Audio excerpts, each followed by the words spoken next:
আসসালামু আলাইকুম বন্ধুরা, কেমন আছেন সবাই? আশা করি ভালো আছেন। হাউ টু ইউজ ভিডিও সিরিজের আজকে আমরা দেখব ইউটিউব লাইব্রেরি পেজ। সব ডান পাশে যে পেজটা দেখতে পাচ্ছেন সেটা হচ্ছে লাইব্রেরি পেজ। এখানে আসলে আপনি প্রথমে দেখতে পারবেন হিস্টোরি, তারপর লেখা আছে your videos, download, your movie, এরপর নিচে আপনার প্লে লিস্টের লিস্টগুলো আর কি। উপরে হিস্টোরিতে আপনি আপনার এই প্রথমে যে একটা জিমেইল লগ ইন করেছিলেন সেই জিমেইলের থ্রুতে এই হিস্ট্রিতে আপনি যে ভিডিওগুলো দেখেছেন এই ভিডিওগুলো এই হিস্ট্রিতে শো করবে। এখানে ডান থেকে বামে শো করবে। তো এখানে শো করছে না কারণ আমি হিস্টোরি বন্ধ করে রেখেছি। তো আমি কিভাবে এটা বন্ধ এবং চালু করতে হয় এটা আমি সেটিং অপশনে দেখাবো। তারপরেরটা হচ্ছে ইওর ভিডিওসটা হচ্ছে আপনি এই চ্যানেল থেকে যে ভিডিওগুলো আপলোড করেছেন সেই ভিডিওগুলো আর কি। এবং তারপরে ডাউনলোড বলতে এখানে যে ভিডিওগুলো আপনি ডাউনলোড করবেন আগে বলেছিলাম তার লিস্ট এখানে দেখতে পারবেন। এবং ডাটা কানেকশন ছাড়াই পরবর্তীতে যেগুলো ভিউ করা যাবে। তো এখানে ডাউনলোড লিস্টে ডাউনলোড করা কোনো ভিডিও আমার এখানে নাই, কিন্তু ডাউনলোড করার জন্য কিছু রিকমেন্ডেশন করছে ওই ভিডিওগুলোর লিস্ট এখানে দেখতে পাচ্ছেন, কিন্তু এগুলো ডাউনলোডেড না। তবে আপনি চাইলে যে কোনো ভিডিও ডাউনলোড করতে পারবেন এবং রিকমেন্ডেডগুলোও ডাউনলোড করতে পারেন। যেমন এই যে ডাউনলোড করতে গেলে হয় আপনি যদি ভিডিও দেখা অবস্থায় ডাউনলোড করেন তবে এই যে এই ডাউনলোড বাটনে ক্লিক করবেন। এবং আমি এখানে সেটিংটা বারবার চাইবে এমনটাই দিয়ে রেখেছি, তাই এখানে জানতে চাচ্ছে। জাস্ট ক্লিয়ার করে নেবেন যে আপনি কোন রেজুলেশনের ভিডিও ডাউনলোড করতে পারবেন। এবং ডান পাশে দেখতে পাচ্ছেন যে কতটুকু এমবি লাগবে সেটাও বলে দিত। ব্যাস আমি কনফার্ম হয়ে গেলে হয় এটা কিবা এটা নিব। আমি অবশ্যই এটা নিতে চাচ্ছি, দ্রুত হয় যেন, তাই সিলেক্ট করে ডাউনলোড বাটনে ক্লিক করলাম। এখন ডাউনলোড হইতে আছে, এই যে দেখতে পাচ্ছেন। এবং ক্যান্সেল করতে গেলে জাস্ট এখানে ক্লিক করলে আবার ক্যান্সেল বা পজ করা যাবে এবং ডাউনলোড থেকেও ডিলিট করা যাবে। তো ডাউনলোড হয়ে গেলে আপনি আবার ডাউনলোড লিস্টে চলে আসতে পারেন। এই দেখেন এখন ডাউনলোডেড একটা ভিডিও দেখাচ্ছে। আবার এখানে আমি এই যে সরাসরি এই ডাউনলোড যে ডান পাশে একটা ডাউনলোড বাটন দেখতে পাচ্ছেন, এর উপরে এই সাইনের উপরে ক্লিক করে আমি ডাউনলোড করতে পারতাম। ঠিক আছে, এই যে ডাউনলোড এখানে দেখাচ্ছে কত পার্সেন্ট যাচ্ছে। এবং এখানে ডাউনলোড করার সময় আমি কিন্তু ডাউনলোডের অপশনগুলো পেলাম না, এবং অবশ্যই আগেরটায় ডিফল্ট করে দিয়েছিলাম, নয়তো দেখাতো। এটা ডাউনলোড হয়ে গেলে এই উপরের লিস্টে চলে আসছে। এই দুইটা ভিডিও আমি এখন ডাটা কানেকশান ছাড়াই কিন্তু দেখতে পারবো। এই যেমন দেখেন আমি ডাটা কানেকশান অফ করে দিচ্ছি, এই ডাটা কানেকশান অফ। তারই নোটিফিকেশান আসছিল এই যেগুলো ডাউনলোড করেছি তার, আমি ডিলিট করে দিলাম।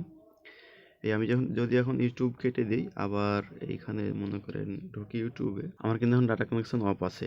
ডাটা কানেকশন অফ থাকার কারণে ও তো ফিড আপলোড করতে পারছে না, এই জন্য ও সরাসরি এই ফিডে আমাকে ডাউনলোড ভিডিওগুলো দেখাচ্ছে। ঠিক আছে, এই যে এটা ডাউনলোড করলাম আপনাদের সামনে, এবং এইটা এবং নিচের ওগুলো রিকমেন্ডেশন করছিল, এগুলো ডাউনলোড করি নাই, এগুলো আমি তাই দেখতে পারবো না, এই দেখা যাবে না, কিন্তু এটা আমি এখন দেখতে পারবো চাইলেই।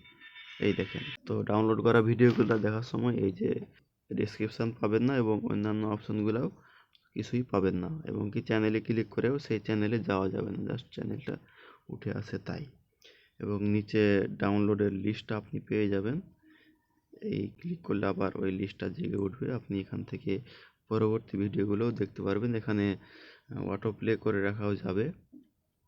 যাই হোক, এগুলো আপনারা জানেন কিংবা খুব একটা জরুরি না। তো এখান থেকে আপনি যে দেখছেন এটা ডাউনলোড করা আছে, এখান থেকে আবার ডাউনলোড লিস্ট থেকে ডিলিট করা যাবে এর উপর ক্লিক করে, যে ডিলিট ফ্রম ডাউনলোড। এবং চাইলে এই এখান থেকে আপনি ডিলিট করতে পারবেন। এই এখানে আসবেন, এই ডাউনলোডে গেলেন, সরি, এই যে থ্রি ডট অপশন আবার ক্লিক করবেন ডান পাশে, এইখান থেকে ডিলিট ফ্রম ডাউনলোড করলে এই ভিডিওটা আবার এখান থেকে ডিলিট হয়ে যাবে কিংবা চলে যাবে। ডিলিট করে দিলাম আমি। আচ্ছা, এরপরের অপশন আসছিল, আমি ডাটা কানেকশনটা চালু করে নিই।